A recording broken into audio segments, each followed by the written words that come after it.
Welcome to my world history notes, where I read from the book I wrote to teach homeschoolers. A Bible Believer Looks at World History. You can find it on lulu.com, amazon.com, the Bible Baptist Bookstore. Just follow me here. These are my conclusions I've drawn from studying world history. You don't have to agree with them, but you should know about the topics I discuss. That's important. So let's begin with some comments on Roman engineering and Roman religion. Now, let's go back to Roman engineering. Durant makes this statement that sums up it all very neatly. Quote, the ships and roads, excuse me a second. Lungs aren't working too good this morning. The ships and roads that carried goods, the bridges that bound the roads, the harbors and docks that received the ships, the aqueducts that brought clean water to Rome, the sewers that drained the rural marshes and cities' waste, were the work of Roman, Greek, and Syrian engineers operating with armies of free labor, legionaries, and slaves.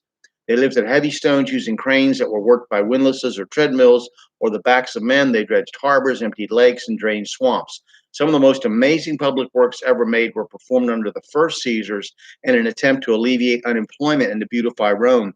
Roman roads were so well built that many of them are still in use 2,000 years later. The Roman bridge building was helped by their use of Egyptian learned principles of hydraulic engineering. With regard to the aqueducts, Pliny thought they were Rome's greatest achievement, bringing fresh water in the amount of 300 million gallons per day, a distance of 1,300 miles. Due to his copyist writing a book, Sextus Julius Frontinus was the Rome's most famous engineer. He also had served as a praetor, governor of Britain, and several terms as a consul. Finally, banking and trading were also highly advanced in first century Rome. In addition, I would say that if slaves had not been so plentiful, that Roman inventiveness might have given us machinery that would have rivaled what was available at the beginning of the Industrial Revolution. Roman art of the first century owed a great debt to Greece, but Rome's greatest artwork was its architecture. Now we'll talk about a little bit, just a little teeny bit about religion in first century Rome. With regard to religion, as the typical Roman became more wealthy, more in love with money, and more cynical, there was evidence that he or she was more likely to show either a disdain for religion or a passing tolerance of it. Romans were expected to honor the goddess Roma as an expression of loyalty to the state, and eventually, as stated before, acknowledge the emperor as a deity to be worshipped.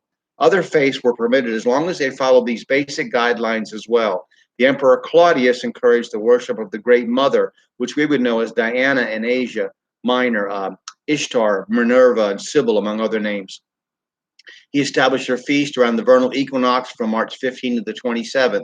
Her chief rival was the Egyptian Isis, which is simply another form by which the same deity is known. And Caligula was the first emperor to appropriate public funds to build her a shrine. Domitian took part in the festivals of Isis, and Commodus is even said to have walked humbly behind the priest with shaven head, holding a statue of the monkey god Anubis in his hands. Another popular god was the sun god Mithras. The Mithraic cult tended to secrecy, and only its initiates were taught its secrets. December 25th was his birthday, and his worship centered on Sunday. Now, next time we'll go to China, and then Africa, and then back to Europe and the Roman Empire, and then more specifically to the different cities and such. So I appreciate you watching, and I hope that you'll do some studying on these topics yourself. Thank you.